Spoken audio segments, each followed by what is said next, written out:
The Legend of the Zelda series is about going out on an adventure, on an epic quest to defeat evil and save... Ooh, shooting gallery. That's right, it's up to you to save the world and... Ooh, a Goron race. Where were we? Oh yeah, save the... Snowboarding! Going out on an epic adventure can be tough, so sometimes it's nice to just put your mind at ease and do something totally different. And luckily for us and Link, there are plenty of minigames in this series. Even though they're not a huge part of the actual adventure, you can still get some really helpful rewards out of many of them. And the series offers up a number of small minigames that can be really enjoyable. So that's what we're gonna count down here. We base these choices only on how fun they are to us. We don't really care about the rewards in this list, as this is just based on our pure enjoyment with these minigames. And please remember that this is just our opinions and nothing we rank as the actual best minigames that everyone has to agree on. We're the owners of Triforce, I'm owner 1. And I'm owner 2, and this is our top 10 minigames in the Legend of Zelda series.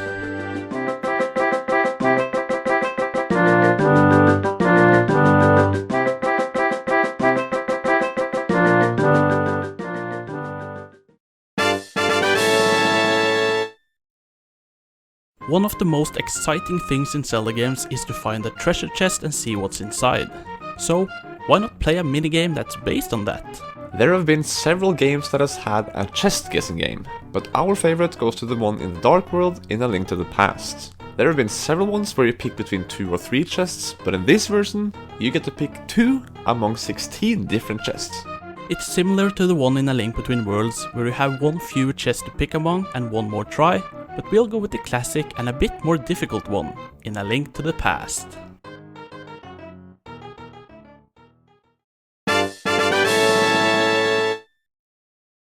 You know what's fun? Bowling. You know what's fun to use instead of bowling balls? Bomb juice. That's right, at the market in Ocarina of Time, you can play at the Bomb Chew Bowling Alley, which is a fun minigame where you have to hit a few targets by sending off a bomb chew. It can be challenging as well, cause there's no way to control it after you drop it. It all depends on where you stand and which direction you're facing. It's kinda annoying with that damn cuckoo in the middle, but at least we like the challenge here. It can be somewhat frustrating, but to us, it's fun nonetheless.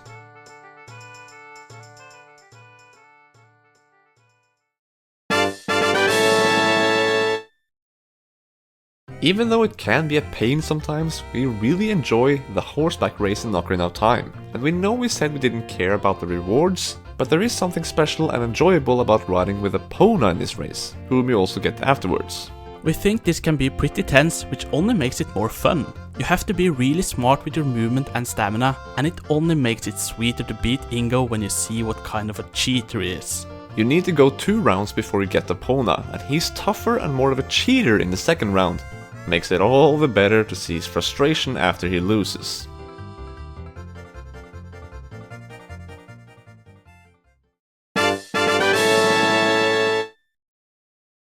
Wind Waker had a few minigames that hadn't been in earlier Zelda games, and one of our favorites from there is the sinking ships minigame.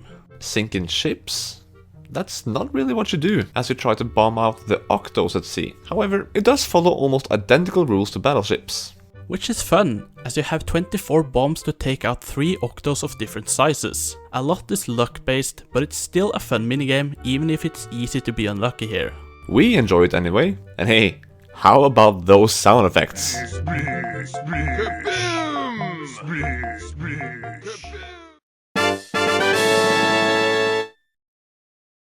Fishing has actually been a very popular minigame in the series, and most people might think of Ocarina of Time as their favorite, or even as the first game that did it. However, Link's Awakening was the first game to have fishing as a thing, which after this had become a pretty common thing to see in the Zelda games.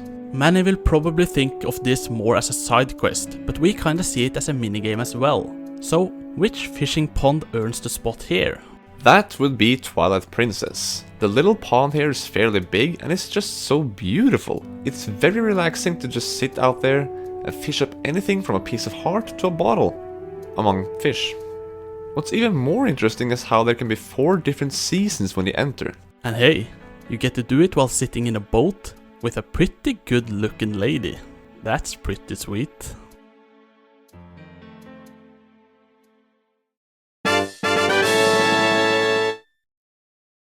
The Rito in Wind Waker was a really cool tribe, and they even have a cool minigame for you. It's weird how us helping them with their job can be called a minigame, but hey, as a former mailman myself, I think it's fun that you can help them out by sorting letters. You really need timing and focus for this kind of minigame, where you throw the correct marked letter into the correct marked shelf. It can be easy to screw up, which is why it's important to stay focused. It's challenging, it's fun, and that's why we place it here on this list.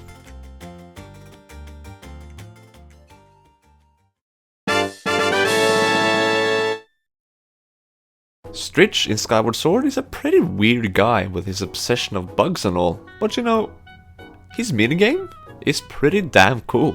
He's at this island where there's a number of different bugs, and he offers you to play a minigame where you go around and try to catch specific bugs.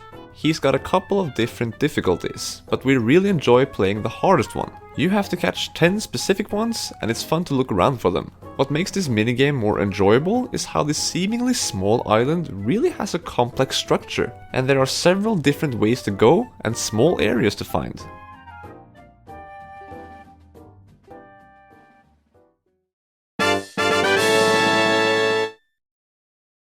Ocarina of Time introduced horseback riding, and a fun minigame was included in that. However, things didn't stop there, as you were also allowed to shoot with your bow and arrow while riding. This also led to a minigame at Gerudo's Fortress, where you get to shoot at targets while you ride your horse. It's neat how you get to shoot at both these weirdly shaped pots and bigger targets at the mountain wall and at each end of the trail. It can be quite difficult at times, but it can also be easy once you find the correct way to shoot and a certain rhythm, and it's just so satisfying when you do.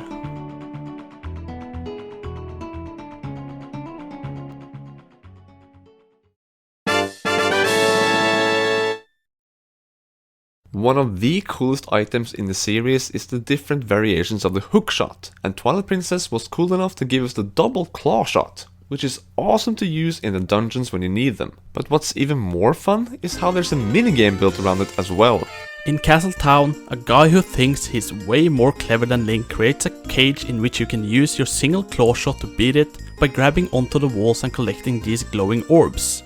It's fine enough on its own with the single claw shot, but when he upgrades it for the double claw shot, it's just so much more fun in our opinion. It's very satisfying to point and shoot in the right direction and just scoop up a row of orbs, while you have your very own cheerleaders rooting for you, which we actually find kind of annoying. It's a fun minigame, and while the double claw shot already made us feel like Spider-Man in tense and real situations, the star minigame made us feel like him in more fun situations as well.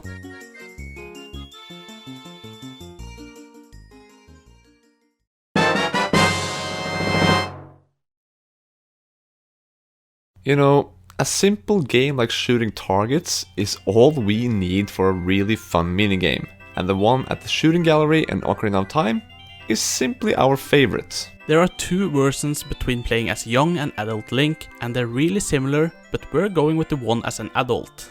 Other than using the slingshot as young and the bow as adult Link, the adult Link version has a random order in which the different rupees appear. It's also funny how we actually shoot rupees and see them break. There's just something satisfying about seeing the pieces of them just rain down on the ground after piercing it with an arrow. Winning isn't all that difficult, but at least a random order can catch you off guard and make it more challenging compared to the specific order of the young version.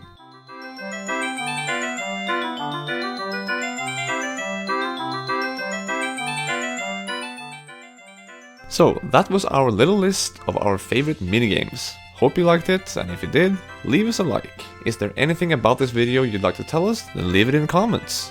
And why not subscribe, since then you won't miss out on our next video, which should be more interesting than this one, as we take on the top 10 final boss themes.